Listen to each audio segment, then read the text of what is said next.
dari Injil Matius pasal yang kelima. Matius pasal 5 ayat 41 kita akan baca lebih dahulu Bapak Ibu ya. Kita tentunya banyak yang datang dengan perasaan campur aduk. Mungkin ada yang jagoannya menang, ada yang jagoannya kalah, saudara. Tapi percaya bahwa God is in control of everything. Tuhan berdaulat dan Tuhan memegang kendali atas alam semesta. Dan kita percaya bahwa apa yang terjadi di atas muka bumi ini sedang menuju kepada penggenapan firman Tuhan. Dan saya sangat yakin dan percaya bahwa firman Tuhan tidak pernah salah, siapapun dan apapun yang terjadi. Matius 5 ayat 41, mari kita baca bersama-sama. 1, 2, 3. Dan siapapun yang memaksa engkau berjalan sejauh 1 mil, berjalanlah bersama dia sejauh 2 mil. Demikian firman Tuhan. Diberkati kita yang membaca, merenungkan, dan melakukan dalam hidup sehari-hari. Bapak Ibu yang dikasihi Tuhan, kalau kita membaca Matius pasal yang kelima ayat 41 tadi, mungkin ada semacam pertanyaan di dalam kehidupan kita. Sebab Matius 5 ayat 41 ini bukan ayat yang mudah. Saya juga bertahun-tahun menggumulkan hal ini. Ayatnya agak, ya mungkin tidak terlalu sulit, tetapi dalam penerapannya kita bertanya-tanya, saudara. Dan siapapun yang memaksa engkau berjalan sejauh 1 mil, lu siapa yang maksa? Wong kita nggak pernah dipaksa. Ada yang pernah dipaksa jalan 1 mil? Tolong angkat tangan, saudara. Saya juga nggak pernah. Jadi ayat ini, wah ini ayat nggak applicable untuk kita. Dan siapapun yang memaksa engkau berjalan sejauh 1 mil, berjalanlah bersama dia sejauh 2 mil. Nah, untuk kita bisa mengerti bagian ayat ini, ya kita harus berhati-hati. Sebab ayat ini kalau kita salah dan kita copot begitu saja, maka kita akan masuk dalam pemahaman-pemahaman yang keliru, tidak tepat, bahkan kadang bisa menjurus kepada heresi, kepada kesesatan. Nah, kita harus melihat konteks ayat ini atau bagian sebelum dan sesudahnya, supaya kita bisa menempatkan dan memahami ayat ini secara tepat. Kalau kita membaca Matius pasal 5, jangan pernah lupa Matius pasal 5. Nah, karena Matius pasal 5 itu enggak jauh-jauh, saudara ya.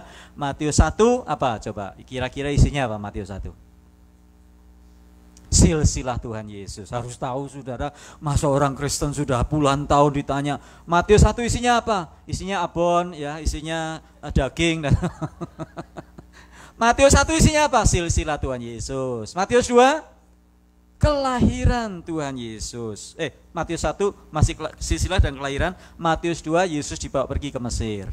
Matius 3 tentang Yohanes Pembaptis. Yesus dibaptis oleh Yohanes Pembaptis. Matius pasal 4 Yesus dicobai pada saat dia mengawali pelayanannya, dicobai, dibawa oleh iblis ke tempat yang tinggi dan seterusnya dan seterusnya. Matius pasal 4 ayat 1 sampai 11. Di situ juga ada Yesus memilih dan memanggil muridnya pertama kali. Nah, kemudian Matius pasal 5 ini pasal yang sangat bagus. Saya ajak Bapak Ibu nanti di rumah baca Matius pasal 5, pasal 6, pasal 7. Karena itulah sebetulnya inti sari dari pengajaran Tuhan Yesus yang dikenal dengan khotbah di bukit. Nah, khotbah di bukit itu Matius 5, 6, 7. Matius 5 dimulai dengan berbahagialah orang yang miskin di hadapan Allah, sebab merekalah yang mempunyai kerajaan surga. Berbahagialah, berbahagialah, berbahagialah, berbahagialah. Sehingga banyak orang yang mengenalnya sebagai sabda bahagia atau ucapan bahagia. Bahasa Inggrisnya beatitudes. Ya, ada kalau orang zaman dulu sukanya menyebut sabda bahagia. Kalau orang zaman sekarang ucapan bahagia. Nah, itu bagian dari khotbah Yesus. Kenapa dikatakan khotbah Yesus adalah khotbah di bukit? Karena Yesus menyampaikannya di bukit. Setelah Yesus dicobai oleh iblis, maka Yesus menyampaikan pengajarannya yang pertama. Berbahagialah, berbahagialah, berbahagialah, berbahagialah. Terus Matius pasal 5, kita membaca, nah sudah dikasih Tuhan. Nanti kalau kita membaca lagi, akan dilanjutkan Matius pasal 6. Sudah, kalau Matius pasal 6 yang diingat apa? Jangan hendaknya kamu khawatir tentang apapun juga. Nah, itu Matius pasal 6. Terus Matius pasal 7. Nah, khotbah di bukit sampai Matius pasal 7. Matius pasal 7 yang Bapak Ibu ingat apa? Matius 7 ayat 7. Mintalah, maka kepadamu akan diberi. Carilah, maka kamu akan mendapat. Ketoklah, maka pintu akan dibukakan bagimu. Wah, itu ayat favorit untuk orang Kristen ya. Minta. Loh, minta Donald Trump presiden kok enggak dikasih Tuhan ya. Ada mungkin yang seperti itu, yang sebaliknya yang milih Joe Biden bilang, saya minta Joe Biden jadi presiden kok, ini dijawab sama Tuhan. Nah, Matius pasal 7. Nah, Matius pasal 5 ini, saudara yang dikasih Tuhan, secara khusus ayat 41 tadi, kalau kita mau lihat 41, kalau kamu disuruh berjalan 1 mil, dan siapa memaksa kamu berjalan 1 mil, berjalanlah bersama dia sejauh 2 mil. Nah, kita harus tahu dulu, ini pengajarannya Tuhan Yesus. Khotbah di bukit, pengajaran pertama dari Tuhan Yesus. Terus kita lihat, kira-kira artinya apa ya? Nah, kita coba mengamati, sudah kita kupas lagi. Matius 5:41 ini kira-kira apa ya? Nah, kita lihat ayat-ayat sebelumnya.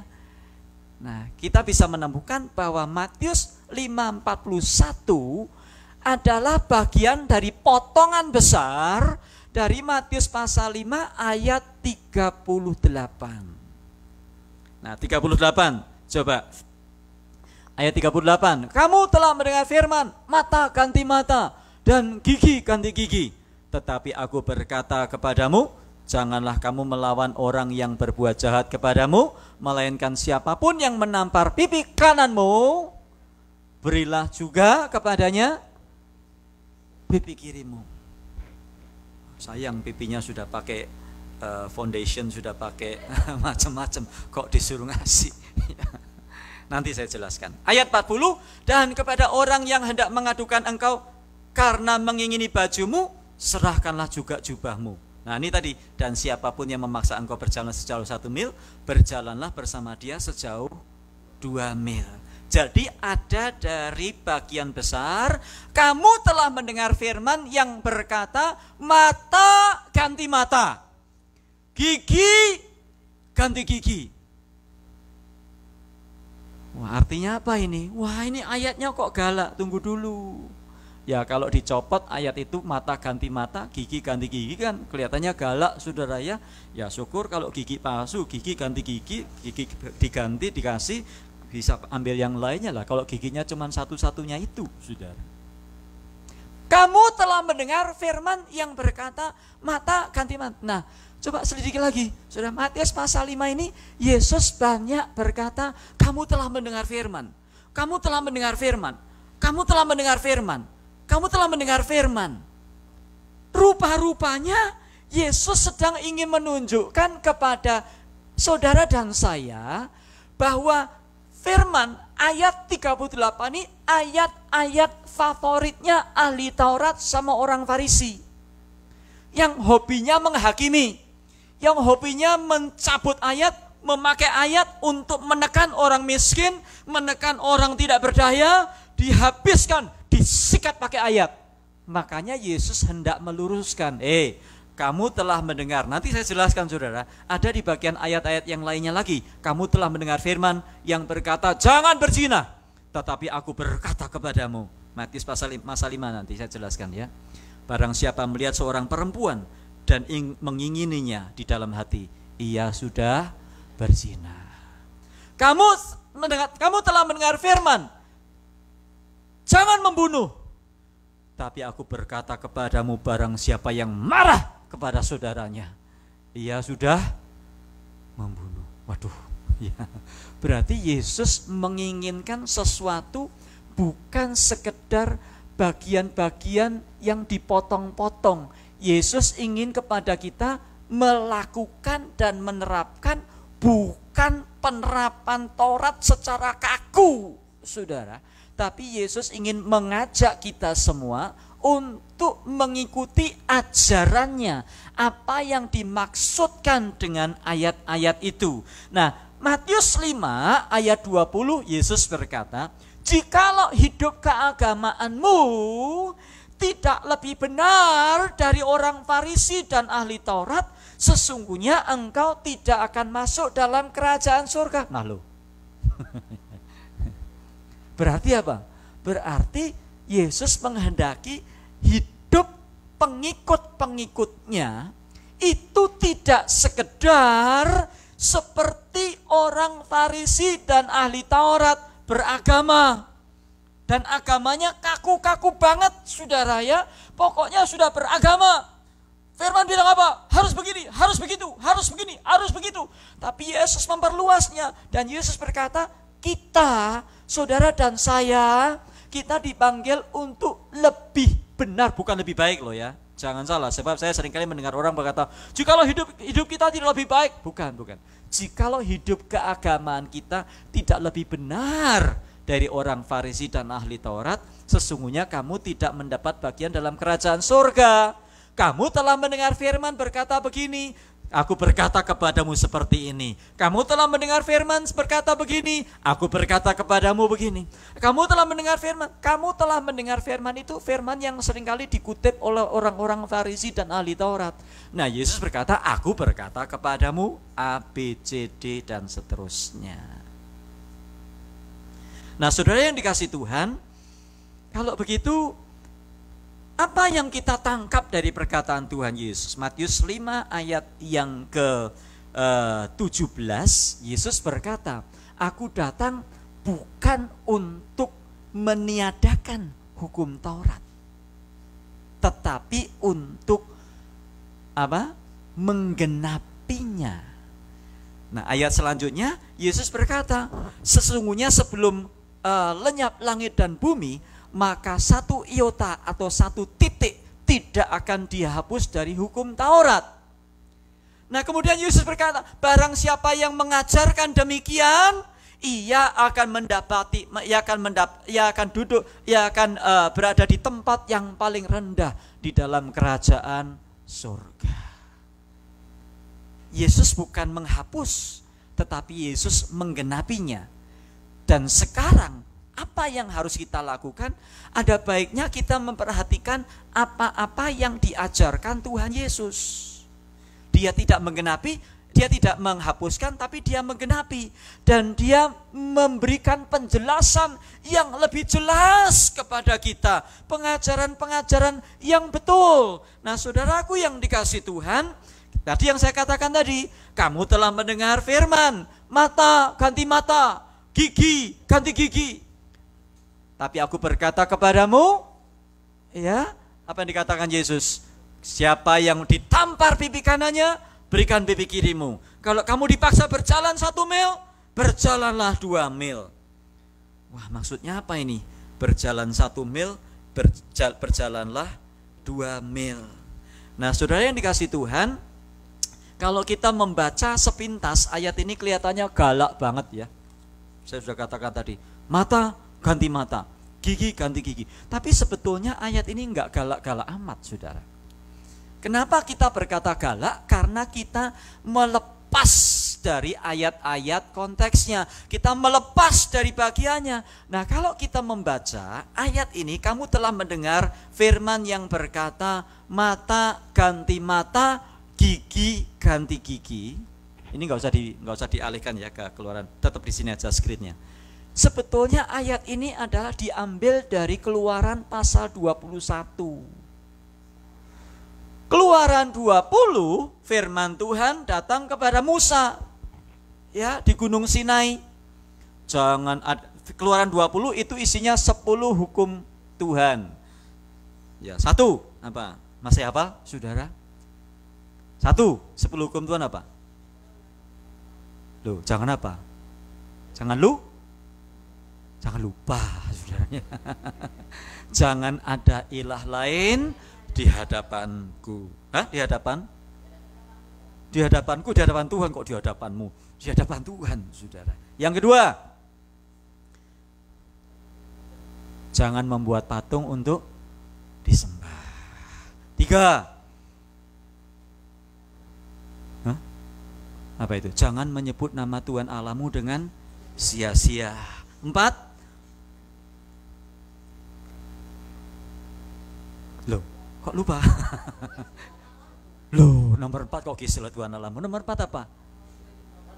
Loh, kok ibu bapakmu? Nomor 4 apa? Kudus, ingatlah dan kuduskanlah hari Sabat. 5, hormatilah ayah dan ibumu supaya lanjut umurmu, ya. Jadi kalau ada orang tua di Indonesia kirimin duit, ya. Kalau saudara mau kirim apa pakai just tip, ya, kirimin ke Indonesia, saudara, ya. Itu namanya hormat, sama orang tua, saudara. Ini firman Tuhan yang ngajarkan. Berarti kalau orang Kristen nggak hormat sama orang tua berarti ya.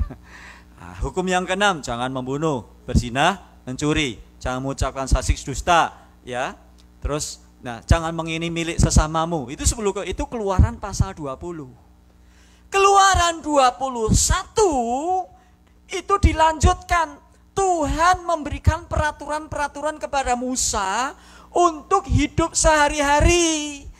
Ini adalah mata ganti mata, gigi ganti gigi. Ini adalah bagian dari peraturan-peraturan itu. Sebetulnya bukan peraturan yang salah, enggak galak ini saudara.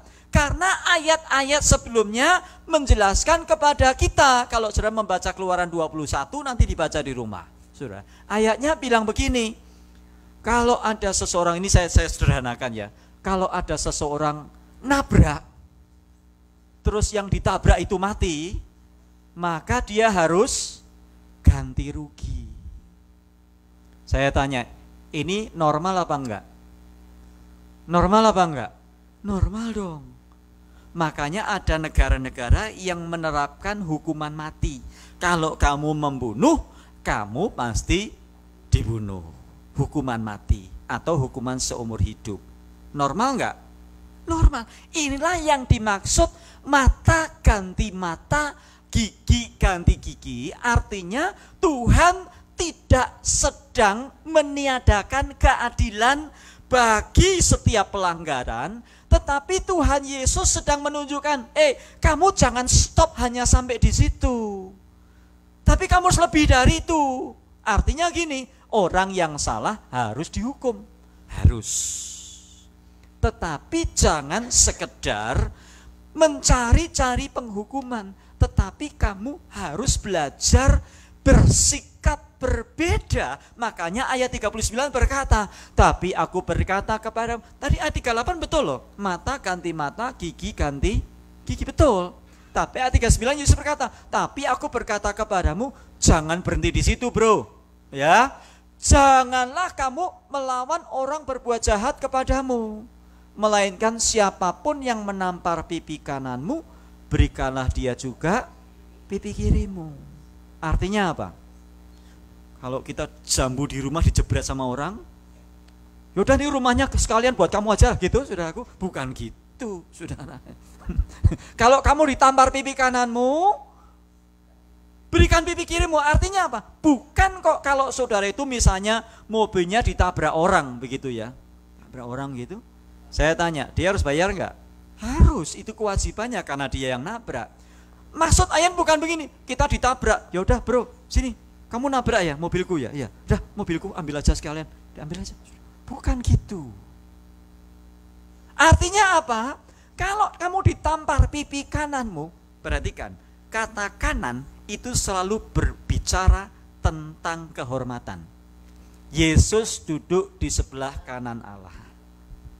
Ini rame di YouTube, saudara. Ribut, saudaraku. Yesus duduk di sebelah kanan Allah. Berarti ada sebelah kanannya, terus ada sebelah kirinya.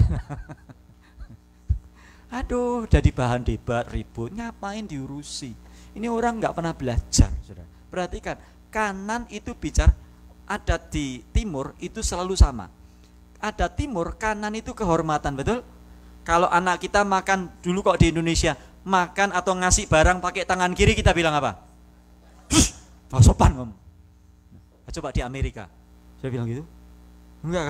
Kenapa? Karena di Amerika, maaf kata saudara, orang kalau buang air, kalau bersih-bersih, kalau bersihkan itu ya pakai tangan, ya kanan, ya tangan kiri, sudah. Jadi enggak. Tapi kalau di Indonesia enggak gitu, peraturannya tangan kiri itu kotor. Misalnya makan tangan kiri, jangan makan pakai tangan kiri, kotor itu.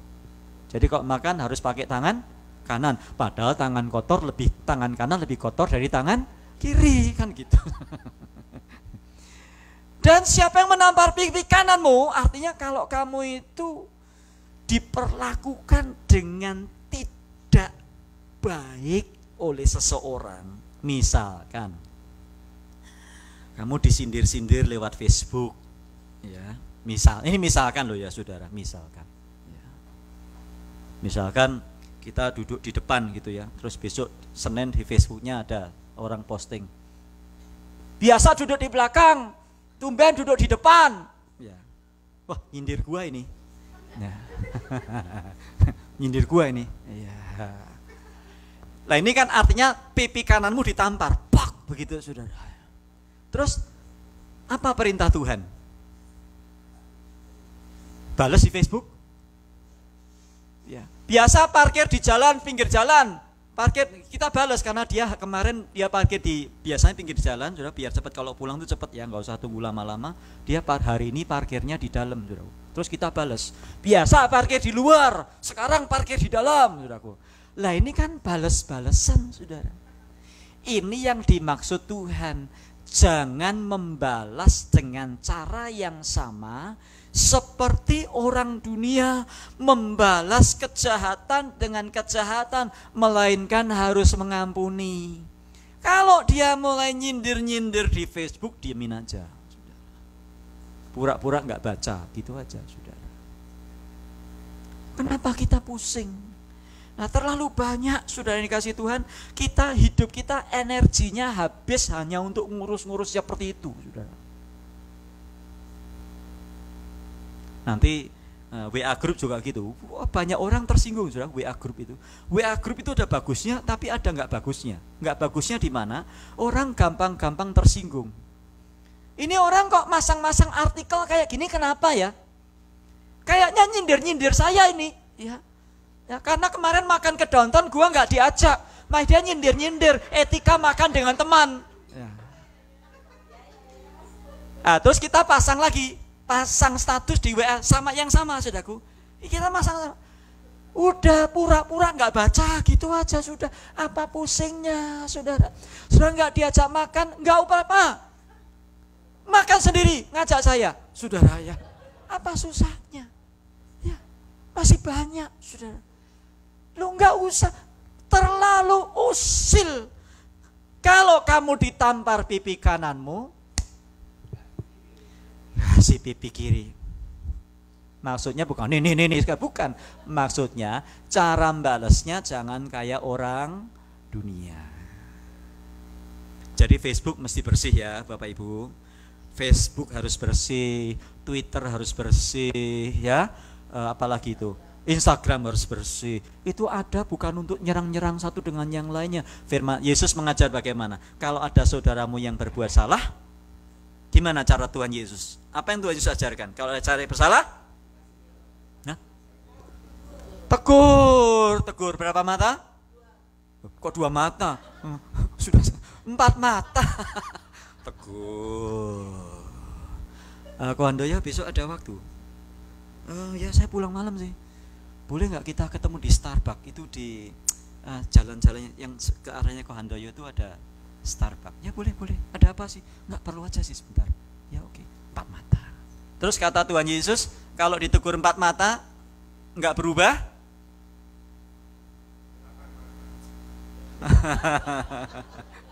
6 ya. Atau 2 atau 3 saksi. Kata Tuhan Yesus, ya berarti lebih dari 6. Kalau yang betul, ya 8. Tapi kalau sudah diajak saksi nggak berubah bagaimana? Bukan, Alkitab berkata, ini ajarannya Yesus loh ya. Ajarannya berkata, perlakukanlah dia seperti orang yang tidak beriman. Wah, puji Tuhan ini. 3 kali ditegur nggak mau, tak perlakukan kayak orang tidak seiman, tendang, biar gitu sudah. Bukan, maksudnya Tuhan Yesus diperlakukan seperti orang tidak beriman itu, orang itu wajib dilayani. Karena mungkin dia belum punya Yesus di dalam hati.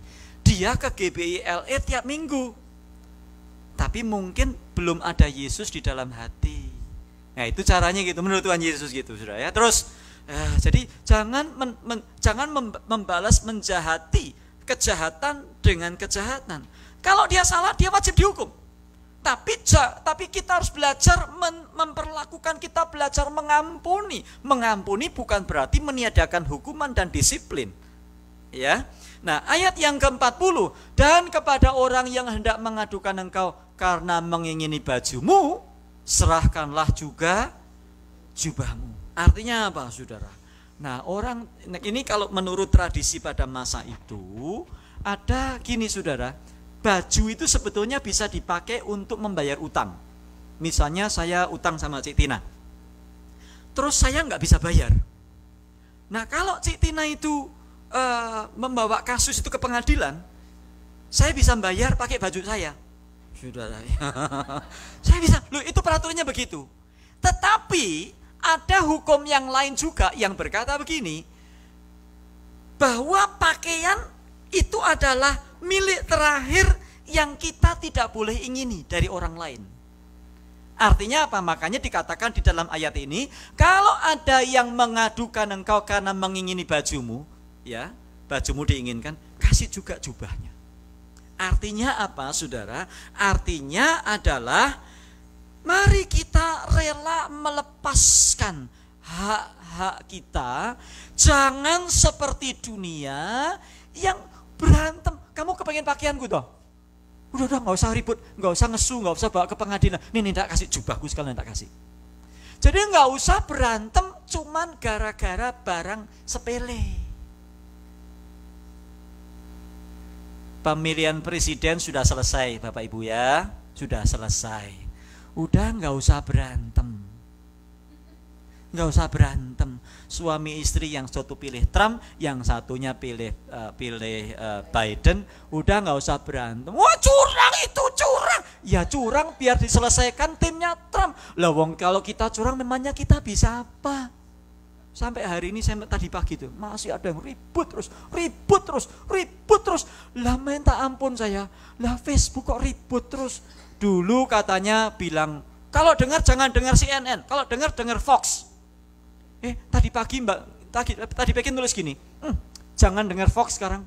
Fox sudah menjadi corong bicur bicaranya CNN. Lu saya pikir ini gimana? Halo, ribut terus ini ayat 40 ribut terus aku gara-gara hal sepele terus dipermasalahkan. Kasih jubahmu, selesai urusan. Artinya apa?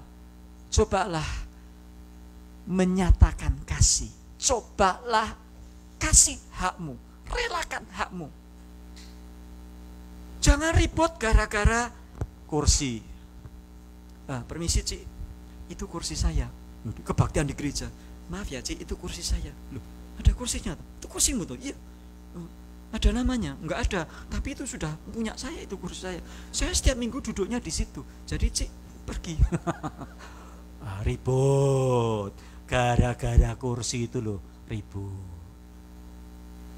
Terus gara-gara apa lagi, saudaraku? Piring. Yang lain dikasih piring, aku nggak dapat piring sendiri. Yang lain dapat sendok, aku nggak dapat sendok lagi.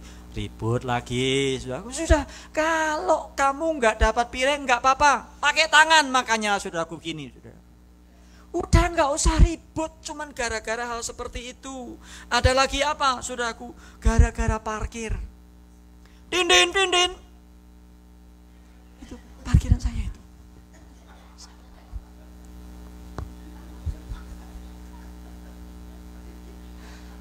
Loh kok ada ketawa, ada apa ini? Gara-gara parkir itu, ada orang pergi ke Costco, cuman gara-gara dia sudah ngasih lampu cetek, maksudnya ini orang mobil mau mundur kan, dia udah kasih tanda, cetek, dia mau belok situ kan, saudaraku. Tiba-tiba mobil ini mundur, terus pakai orang di sana, plus, gitu.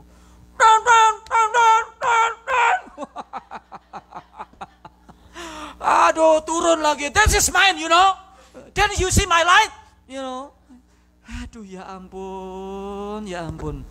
Ini kalau hari Minggu ketahuan orang gereja kan malu, saudara. Hari Minggu, Shalom, saudara, mari kita angkat tangan kita bagi Tuhan. Lah hari Minggu Sabtu marah-marah di Costco, saudara.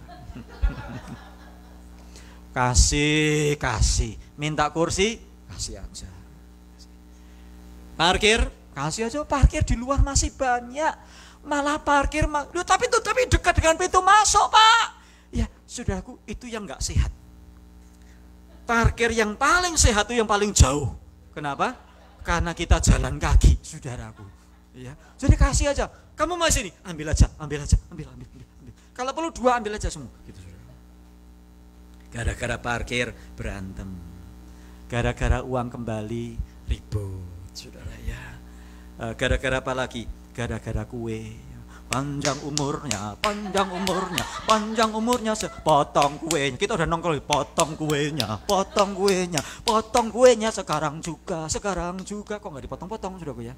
Ya, mana piringnya? Sudah kita terus nyanyi terus, sudah. Sudah ngincer yang bagian frosting yang warna merah itu, saudaraku. Ya, dikasih sama anaknya Cik Herna. Lah ya ampun. Ribut, pindah gereja, saudara. Ya ampun. Kapan toh ya dunia ini aman dan tentram, saudaraku? Cuman gara-gara gitu itu loh, saudara ya. Terus minggu depan 1 bulan nggak ke gereja, tunggu biar dibesuki Pak Adi dulu. Kalau Pak Adi nggak besuk nggak datang lagi, saudaraku. Ya ampun. Kalau nggak dapat frosting yang merah tadi, saudaraku, nggak apa-apa, telan ludah. Selesai kebaktian, mampir 99 Rand sana. Kick, banyak banget, saudaraku. Nah, kalau masih nggak puas lagi, pesan sama Emma, saudaraku ya. Buat 1 gelondong merah semua buat saya. Gitu. Apa susahnya sih, saudara? Kalau dan kepada orang yang hendak mengadukan engkau mengingini bajumu, ini baju lo ya. Jubahmu kasih sekalian. Baju sama jubah mahal mana? Jubah kasih. Kalau ada mengingini maskermu, sudah ya. Kasih yang ada mereknya, capnya GBILE buatannya Ciliana. Ngapain berantem terus di dalam gereja, Bu? Pak, sudahi please.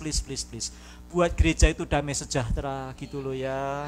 Saling mengasihi. Halo bro, apa kabar? Aduh, maskermu bagus loh. Mau. Tak buatin 5 ya. Ya besok tak antar ke rumah gitu, saudara.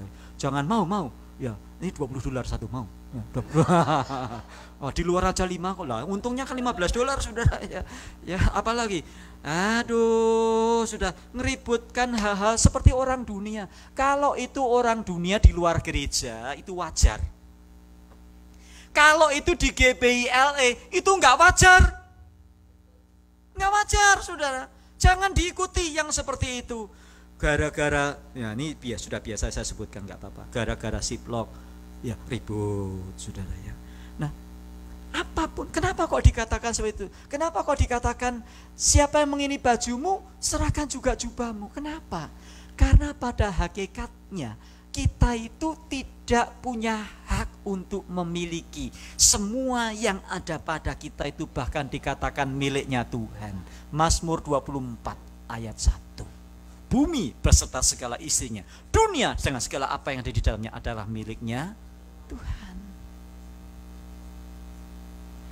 Cuman karena jubahnya kita kasih, jubah kita satu ini kita kasih, kita nggak jatuh miskin, saudara. Cuman gara-gara masker kita kasih, nggak jatuh miskin, melarat.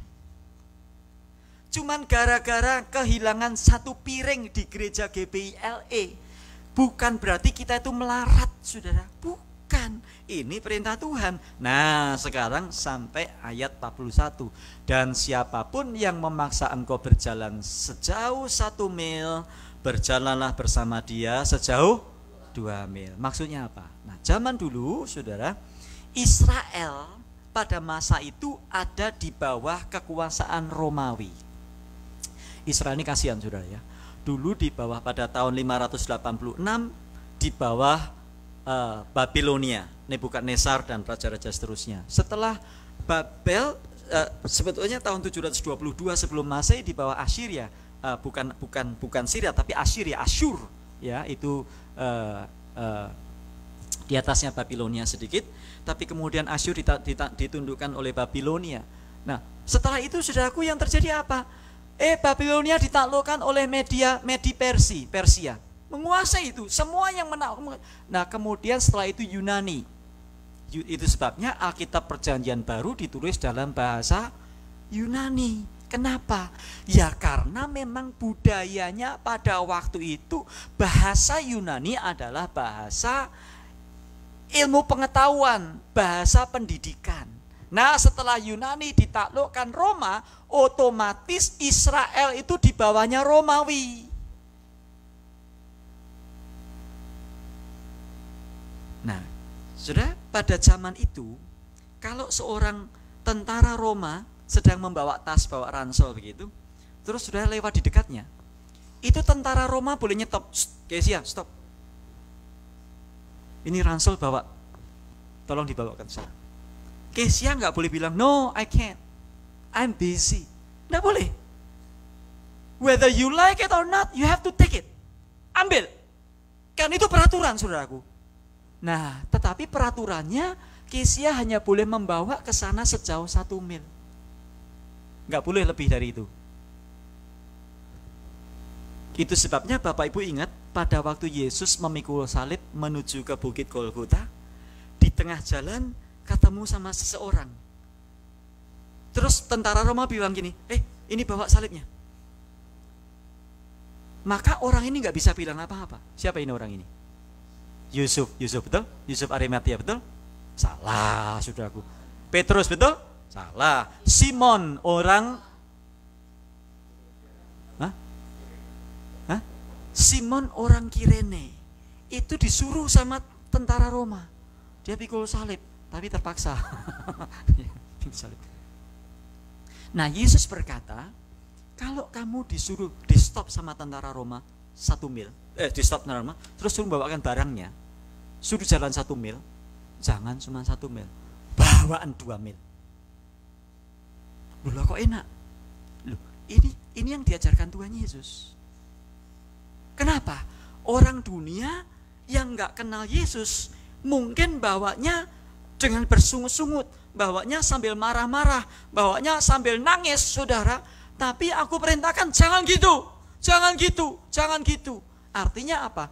Lakukanlah segala sesuatu bukan sebatas hanya yang diperintahkan, diwajibkan. Sebab kalau kita melakukan segala sesuatu hanya sebatas sampai yang diwajibkan, kita jadi orang sekedar agamawi. Nggak beda sama orang Farisi dan ahli Taurat. Padahal Matius 5:20 berkata, jikalau hidup keagamaanmu tidak lebih benar dari orang Farisi dan ahli Taurat, engkau tidak masuk dalam kerajaan surga. Artinya apa? Extra mile. Kalau lebih dari sekedar yang disuruhkan. Kalau kebaktian jam 11 mulai, itu kan perintah ya saudaraku ya. Itu kan peraturan, itu kan kesepakatan. Nah, saudara datang jam berapa? Wah, itu lebih dari 1 mile saudara ya. Lebih dari 2 mile. Maksudnya bukan begitu, gitu juga kebangetan saudara ya.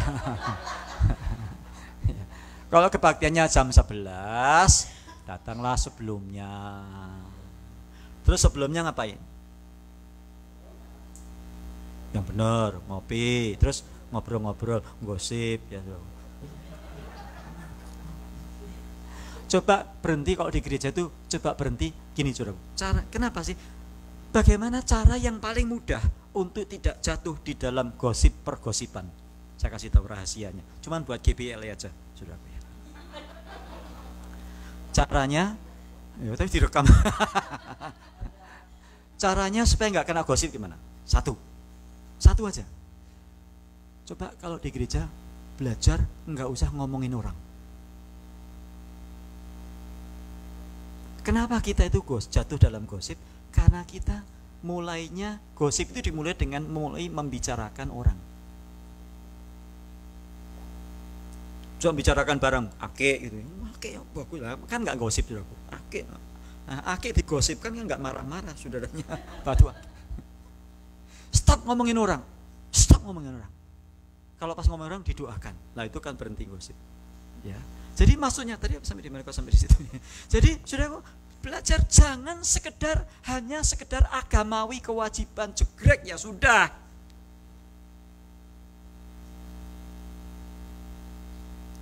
Lakukanlah lebih dari yang diperintahkan. Sebab apa, saudaraku? Sebab kita menyatakan kepada dunia. Nah, semua ini dilakukan tujuannya apa sih? Tadi tampar pipi kanan, beri pipi kiri, terus kalau diminta baju kasih jubahnya, terus kalau suruh jalan 1 mil, jalan 2 mil, tujuannya apa?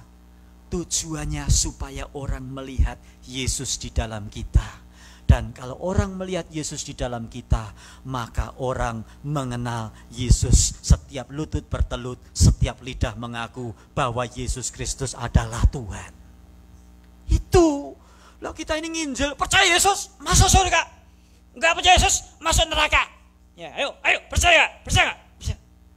Lah tapi kita ini, mulut kita enggak karu-karuan, saudara. Ya orang males lah ke gereja. Percaya Yesus, masuk surga. Enggak percaya, masuk neraka. Facebooknya apa?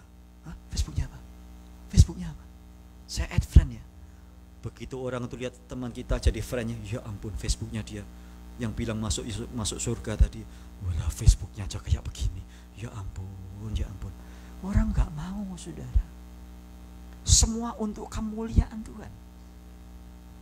Kalau suruh berjalan 1 mil, jalan 2 mil. Kayak Sakius itu loh. Sakius terkenal sebagai pemungut cukai, betul? Tukang pajak, tukang ngerampok ini, ya saudaraku, koruptor. Sakius bilang apa? Ketemu Tuhan Yesus, Guru, Yesus. Setengah dari hartaku akan kubagikan kepada orang miskin. Kalau ada yang pernah kuperas, akan kukembalikan. Kok 3? Jangan dikurangi, ya. Belum kebaktian belum selesai sudah dikurangi, saudara. Berapa? 4 kali lipat.